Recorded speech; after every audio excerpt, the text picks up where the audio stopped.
नमस्कार मित्रों, मैं ब्रजेंद्र सिंह। हमारे YouTube चैनल उपन्यास कहानियां में आपका स्वागत है। आप सुन रहे हैं फणीश्वर नाथ रेणु के उपन्यास मैला आंचल के दूसरे खंड का भाग 17।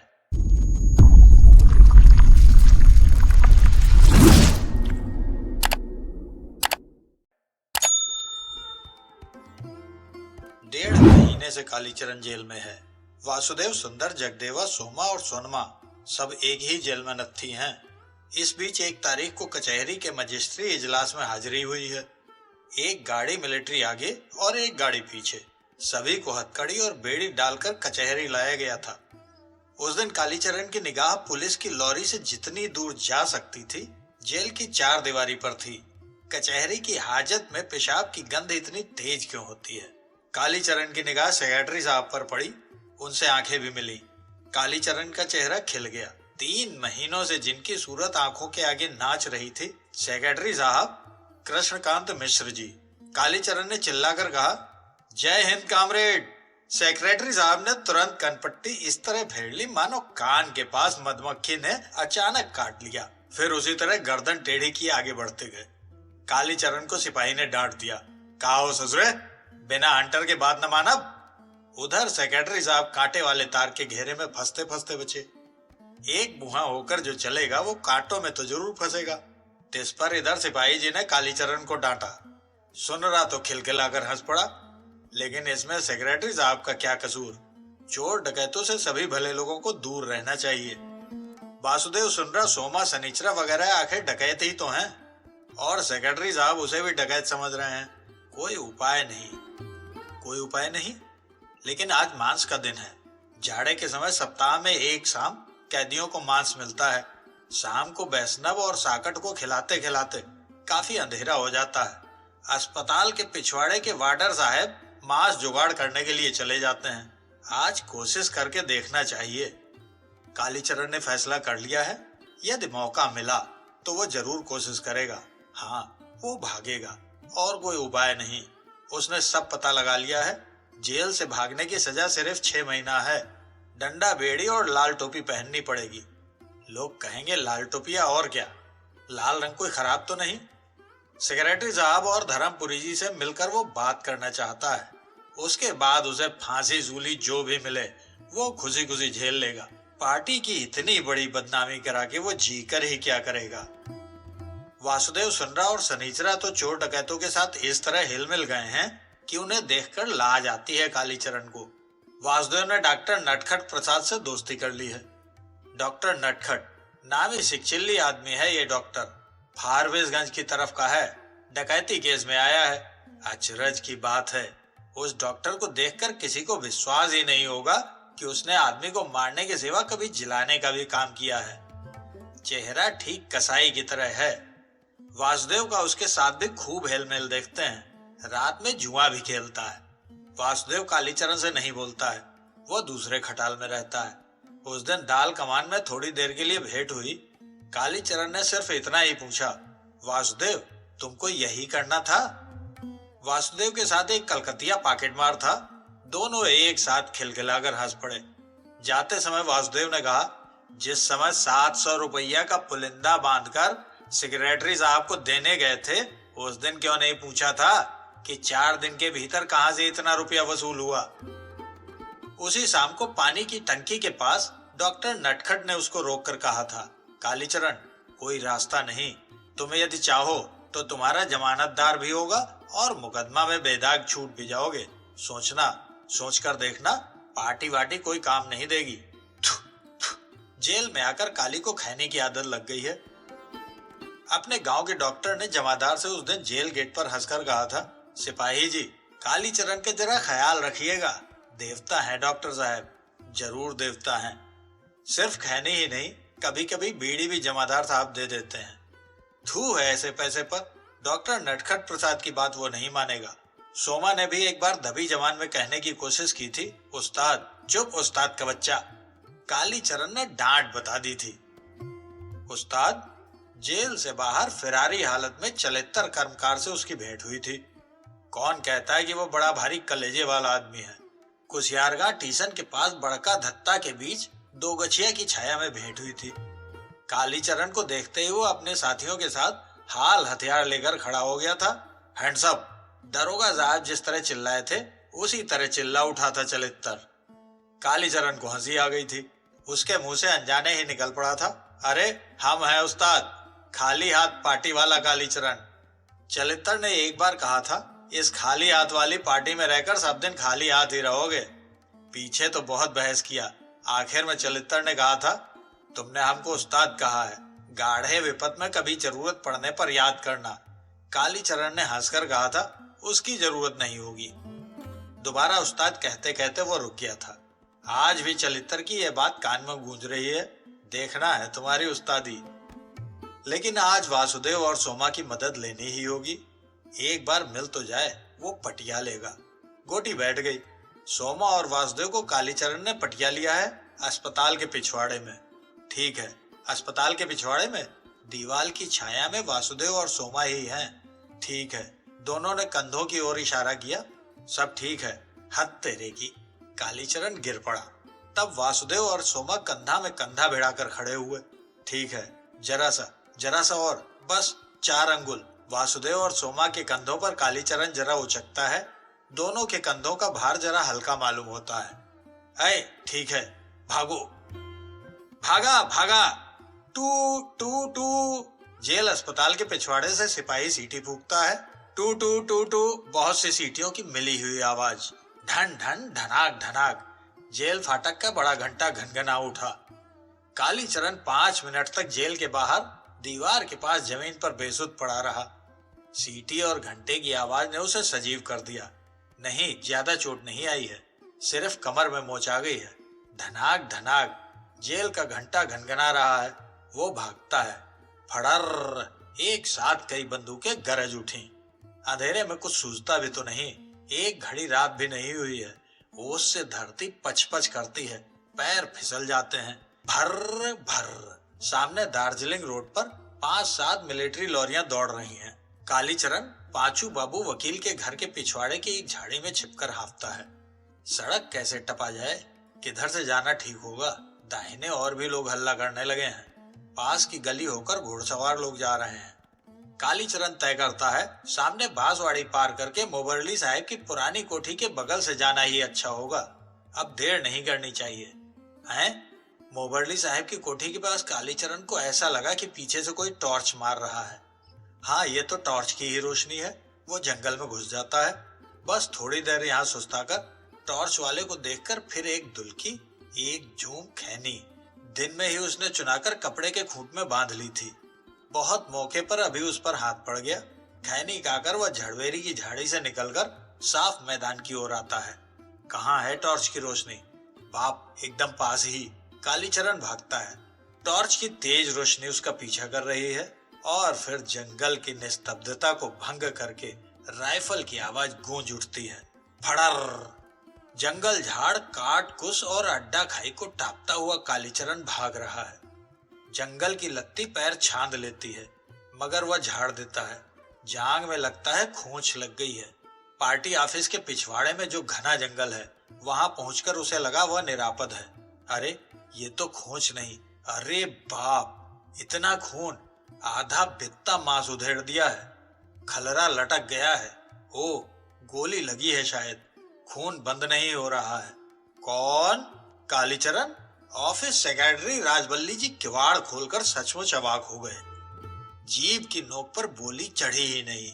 हैं? कौन? कालीचरण। सेक्रेटरी साहब भी फड़फड़ा कर कमरे से बाहर आते हैं।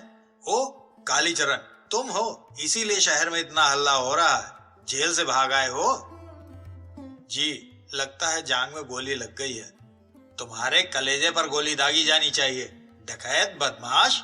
सेक्रेटरी साहब, इसीलिए तो आपके पास आए हैं। सुन लीजिए, माँ कसम, गुरु कसम, देवता क्रिया, जिस रात, उस रात को हम यहीं जिला पार्टी ऑफिस में थे। राजबल्ली जी, आपको बघोच लग गया है। किवाड़ बंद कीजिए, हटाइए इसे। आप हल्ला काहे करते हैं? आप अंदर जाइए। राजबल्ली जी मौन भंग करते हैं। कालीचरण पत्थर की मूर्ति की तरह खड़ा है। मोबरली साहब की कोठी की ओर धड़ाधड़ फायर हो रहे हैं। फड़र। साथी राजबल्ली जी, सेक्रेटरी साहब को समझा दीजिएगा, मेरा कोई कसूर नहीं। कालीचरण हिलता है। थोड़ी देर तक खड़े रहने के बाद अब तो चला भी नहीं जा रहा है। वो दोनों पांवों को बारी बारी झाड़ता है। सामने कच्चू के पत्तों पर कुछ झरझरा कर गिरा। वो धीरे धीरे फिर बगल के जंगल में चला जाता है।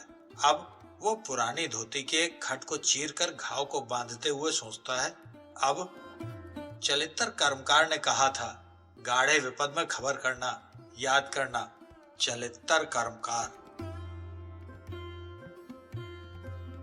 मित्रों, अभी आप सुन रहे थे फणीश्वर नाथ रेणु के उपन्यास मैला आंचल के दूसरे खंड का भाग 17। अब आगे प्रस्तुत है मैला आंचल उपन्यास के दूसरे खंड का भाग 18। भाग भाग, मिलिट्री मिलिट्री। अरे बाप, लाल पगड़ी वाला पुलिस नहीं है, एकदम गोरखा मिलिट्री। सुनते हैं गोरा मिलिट्री से भी ज्यादा चांस वाला होता है गोरखा। मारने लगेगा तो मारते मारते जान से ही मार देगा। हसलगंज हाट पर कटिहार वाले बाबू साहब की कचहरी पर सुबह से ही आकर हैं 2 मोटर गाड़ी, ठसम ठस। मुहर्रिल जी बोले कि गांव में रौंद देने आया है, रात में कौन देगा, गोरखा मिलिट्री। अरे क्या बात है, कौन झूठ मूठ खबर लाया? झूठ नहीं, ततमा टोली का बबुअन अभी अभी दौड़ता हफ्ता आया है। उसको ईमान धर्म और माय का क्रिया खिलाकर पूछिए तो। हे सुनो, मोटर गाड़ी की आवाज हुई ना? हाँ, पछयारी टोला के पास आ रही है मोटर गाड़ी। भागो, एकदम लाल अड़हुल रंग की मोटर गाड़ी आ रही है। भागो किधर, मोटर गाड़ी तो आ गई। झर्र केक केक भर्र। मिलिट्री लारी लीक छोड़कर बेले ही अड्डा खाई अल घोड़ा टपते तहसीलदार साहब के दरवाजे की ओर जाती है। कौन? सुमरत दास बेटा। चुप। सुमरत दास फिसफिसा कर कहता है, कलिया जेल से भाग गया है, इसीलिए मिलिट्री आया है। खबरदार, सोशलिस्ट पार्टी का नाम भी नहीं लेना। पूछे तो कहना हम लोग कांग्रेस में हैं। काली चरण से कोई रिश्ता मत बताना, समझे? लाल झंडा जिसके घर से निकलेगा तुरंत गिरफ्त हो जाएगा। सुमरत दास बेतार की देह में इस बुढ़ारी में भी कितना तेज है।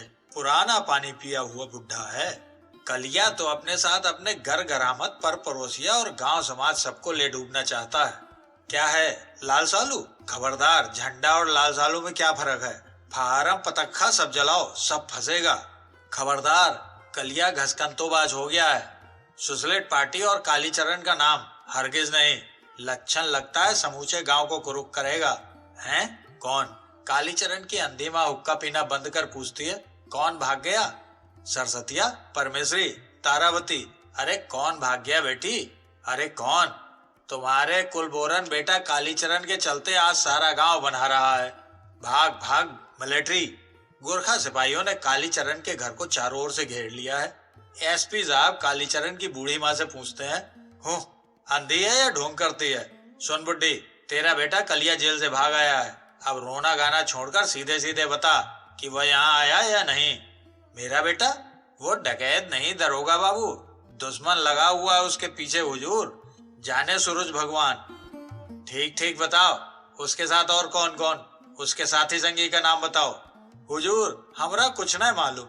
अच्छा, सब मालूम हो जाएगा, ले चलो बुढ़िया को। कालीचरण की माँ को जड़ैया बुखार आ गया। जैसे ही नेपाली सिपाही ने उसकी कलाई पकड़ी, वो जोर जोर से डिकरने लगी। लोहे से दागने के समय बैल गाय वगैरह जैसे डिकरते हैं, उसी तरह आ बाबा। माघ की संध्या ठिठुरते हुए गांव को धीरे धीरे अपने आंचल में छिपा रही है। भयात पशु की आंखों की तरह किसी किसी घर में ढिबरी झुकझुका रही है। घूर के पास आज कौन बैठेगा? सभी अपने अपने घर के कोने में छुपे हुए हैं। सन्नाटा, और इस सन्नाटे को चीरकर कालीचरण की माँ की यह दर्द भरी पुकार गांव के कोने कोने में फैली। एह, अरे बाप, मालूम होता है बुढ़िया को किरीच से जिबह कर रहा है। हे भगवान। कालीचरण की माँ की डिकराहट में कुछ ऐसी बात थी कि एसपी साहब का दिल पसीज गया। उन्होंने कहा, छोड़ दो बुढ़िया को। बुढ़िया अचानक ही चुप हो गई। गांव घर, बगीचा बाड़ी और अगवारे पिछवारे में दम साध कर छिपे लोगों ने समझा बुढ़िया को सचमुच जबे कर दिया। किसकी बोली है पहले पहचान लो, टट्टी में कान लगाकर सुनो। अगमू चौकीदार है, सुमिरत दास भी है। जय भगवान, जय भगवान। है भगवान भगत, भगवान भगत, दरवाजा खोलो जी। सुमिरत दास खखारते हैं। भगवान भगत, डरने की बात नहीं। सिगरेट है सिगरेट? मिलिट्री साहब हैं, पैसा देते हैं। पछियारी घर में संदूक के पीछे भगवान भगत दम साध कर घुस के हुए हैं। अरे दादा रे दादा, ई तो हमार नाम लेके। भगताइन फिसफिसा कर कहती, अरे जा ना, कौनो बाग थोड़ा बा। भगत डांटता है, अरे चुप। के दास जी, भगताइन खकार कर अंदर से पूछती है, काले बो। अरे खोलो भगताइन, भगत जी कहाँ हैं? भगताइन टीन की टट्टी खोलते हुए देखती है। बाप रे बाप, ई कौन देश के आदमी बारे देबा, उड़ार जैसन मुंह बा। दास जी अंदर आके जे लेब से ले जा, बुढ़वा के बुखार बा, हमरो सिर बपता। सुमिरदास टीन की टट्टी को ठेल कर अंदर जाता है। इस तुम लोगों को लगता है कि कलेजा है ही नहीं। झूठ नहीं कहा है, बनिया का कलेजा धनिया। एसपी साहब अभी तुरंत सबों को बुला रहे हैं। तहसीलदार साहब के दरवाजे पर मीटिंग है। इसमें जो नहीं जाएगा अभी उसको कालीचरण की पार्टी का आदमी समझा जाएगा। लाओ 5 पैकेट असली कैचीमार सिगरेट। कलिया जेल से भाग गया। हाँ के सुमरत भाई? भगवान भगत कांखते हुए आता है। अरे ई बुखार तो जान लेके छोड़ी। का बात बा? बात का बा, सुमरदास हाथ चमका चमका कर कहते हैं। चीनी 5 सेर, गरम मसाला 8 आने का, 4 पैकेट सिगरेट लेकर अभी तुरंत तहसीलदार साहब बुलाए हैं। एसपी साहब मीटिंग में बुला रहे हैं सबों को। हाँ, सिपाही जी को 5 पैकेट दिया, उसका भी पैसा लोगे? अरे हमका हुक्म से बाहर बानी, चली हम आवतानी। भगत बात चबाते हुए कान खुजलाता है। गोरखा मिलिट्री कहता है, हाँ नहीं, हम मुफ्त में नहीं लेगा। काहे लेगा? हम पैसा तीर कर चुरट लेगा। काहे लेगा? हम बाहर का मिलिट्री नहीं, हम इसी देश का है। मुफ्त में काहे लेगा? तहसीलदार साहब के दरवाजे पर लोग जमा हो रहे हैं। आगमू चौकीदार और अब्दुल्ला बख्शी सबों को हाँकते आ रहे हैं। डेग बढ़ाओ, घसर फसर काहे करते हो? लगता है धान की दबनी करने के लिए बैलों को हाँक कर लाया जा रहा है। बालदेव जी भी हैं, राम कृपाल सिंह भी हैं। बहुत दिनों से राम कृपाल सिंह पर पंचायत सभा मीटिंग में नहीं जाते हैं। एकदम गुमसुम रहते हैं। 50 बीघा घनहर जमीन, 1 लाटबंदी, 1 ही जमा और खजाना सिर्फ 5 रुपए। ऐसी जमीन जिसकी बिक जाए या महाजन के यहाँ सूद रहन लग जाए तो दिल चकनाचूर होगा नहीं। ठेलावन सिंह यादव का कलेजा धक धक कर रहा है। जगह जमीन रुपया पैसा तो पहले ही मुकदमे में सुहाव हो गया। अब एक कोरी भैंस है। तहसीलदार की नजर लगी हुई है। एसपी साहब चाय पीकर खड़े हो जाते हैं। जय भगवानो, दुहाई काली माई। प्यारे भाइयों, मैंने आप लोगों को एक बहुत बड़े काम में मदद के लिए बुलाया है। आप लोग डरिए नहीं। मैं बदमाशों के लिए महाबदमाश हूँ और सीधे लोगों का सेवक। हाँ, हम तो आप लोगों के नौकर हैं। जय हो, जय हो। धन्य है, धन्य है। लोगों के देह में अब थोड़ी गर्मी आती है। एसपी साहब कहते हैं, अभी इस जिले में एक बड़ा भारी डकैत उत्पात मचा रहा है। उसका नाम आप लोगों ने जरूर सुना होगा। जी नहीं, हम लोग तो कूप मंडू हैं। देखिए, झूठ मत बोलिए। डगरे से पेट छुपाते हैं। चलित्तर कर्मकार इस गांव में कभी नहीं आया है। हाँ हाँ, चलित्तर नहीं आया है। देखिए जरा रोशनी और करीब लाइए। देखिए, यही है उसका फोटो। हाँ ठीक है, यही है। तब देखिए, आप लोग झूठ काहे कहते थे? जानते हैं, डकैत से बढ़कर होता है डकैत का झपैत। आप लोगों ने झपैत का काम किया है। नहीं हुजूर, माए बाप मालूम नहीं था। खैर सुन लीजिए, चलित्तर कर्मकार को न तो देश से मतलब है और न गांव से और न समाज से। उसका पेशा है डकैती करना, लूटना। वो समाज का दुश्मन है, देश का दुश्मन है। अभी देखिए, हाल ही में कम्युनिस्ट पार्टी वालों ने एक पर्चा निकाला है। लिखा है, कामरेड चलित्तर पर से वारंट हटाओ। चलित्तर कर्मकार किसानों और मजदूरों का प्यारा नेता है। अब आप ही बताइए, कोई हत्यारा और डकैत कैसे किसी का प्यारा नेता हो सकता है?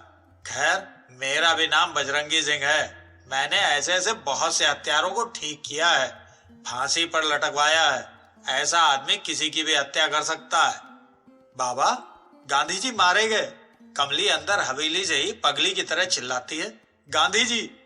क्या हुआ? तहसीलदार साहब अंदर हवेली की ओर दौड़ते हैं। सुमिरत दास कहता है, हुजूर, तहसीलदार साहब की बेटी का मगज जरा खराब है। अनर्थ हो गया हुजूर। तहसीलदार साहब दौड़ते हुए आते हैं। गांधी जी मारे गए हैं? कहाँ? कैसे? रेडियो में खबर आई है। कहाँ है रेडियो? अंदर हवेली में। मेहरबानी करके यहाँ आइए। एसपी गिड़गिड़ाते हैं। अरे बालदेव जी को संभालो, बेहोश हो गए। तहसीलदार साहब पोर्टेबल रेडियो सेट ले आते हैं। हुजूर, इसके कल काटे का भेद हमको मालूम नहीं, डॉक्टर साहब का है, इधर लाइए। एसपी साहब जल्दी जल्दी मीटर ठीक करते हैं। खड़र, हम सबके पिता राष्ट्रपिता की हत्या कर दी गई। चारों ओर एक मनहूस अंधेरा छाया हुआ है। हमारी आंखों के आगे अंधेरा है, दिल में अंधेरा है। ऐसे मौके पर हम किन लफ्जों में, कैसे, किन शब्दों में आपको ढाढ़स बंधाएं। गम के बादल में सारा मुल्क गर्क है। एक पागल ने बापू की हत्या कर डाली। जाहिर है पागल के सिवा कोई ऐसा काम नहीं कर सकता। अब हमें अपने गम और गुस्से को दबाकर सोचना है। नेहरू जी बोल रहे थे शायद। नेहरू जी जवाहिर लाल बोल रहे थे। बीच में एक जगह गला एकदम भर गया था, लगा रो रहे हैं। सुनिए, अब पटेल साहब सरदार पटेल बोल रहे हैं। एसपी साहब का चेहरा एकदम काला हो गया है। बेतार की खबर में क्या बोला? गांधी जी का हत्यारा पकड़ा जा चुका है। अरे कैसे नहीं पकड़ावेगा भाई? हाय रे पापी, साला जरूर जंगली देश का आदमी होगा। हत्यारा? मराठा? ये कौन जात है भाई? मराठा? अरे बामन कभी ऐसा काम नहीं कर सकता। जरूर वो साला चंडाल होगा। एसपी साहब हाथ जोड़कर कहते हैं, भाइयों कहा सुना माफ करेंगे, आप लोग जैसा समझे करें, लेकिन देखते हैं ना, अरे जिसने एक गरीब बनिया को बाल बच्चा सहित मार डाला, वही हत्यारा गांधी जवाहर पटेल सबकी हत्या कर सकता है। हत्यारा। हम अभी जाते हैं, आप लोग कल शाम को नदी के किनारे जल प्रवाह कीजिएगा और खबर सब तो रेडियो में आती ही रहेगी। तहसीलदार साहब हैं, सबों को सुना देंगे। अच्छा तो चलते हैं। जय हिंद। भर रघुपति राघव राजा राम पतित पावन सीताराम। बालदेव जी आंखें मूंद कर गाना शुरू करते हैं। आज आखिर धरने वाला भी कोई नहीं, काली बासदेव सुनरा सनिचरा कोई नहीं। जाड़े से दलक रहे हैं बालदेव जी। जरा यह एक धुनी लगा दी जाती तो अच्छा होता।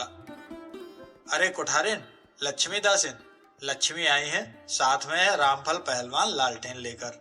बालदेव जी आंखें मूंद कर गा रहे हैं। ईश्वर अल्लाह तेरो नाम, सबको संपत दो भगवान। जय रघुनंदन जय घनश्याम, जानकी बल्लभ सीताराम। लक्ष्मी दासिन अगला आखर उठाती हैं। इस बार भीड़ के आधे लोगों ने साथ दिया। रघुपति राघव राजा राम। बावट ठीक ही कहता था। भारत माता और भी जार बेजार रो रही हैं। बालदेव जी का सारा शरीर सुन्न हो गया है।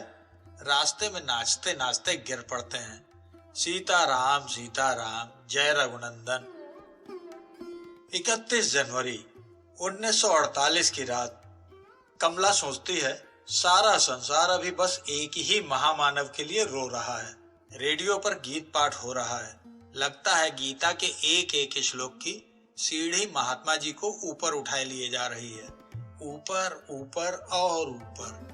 अंतवंत एमे देहा नित्यस्त्युक्ता शरीरिणः अनाशिनो प्रमेयस्य तस्माद्यवस्व भारत।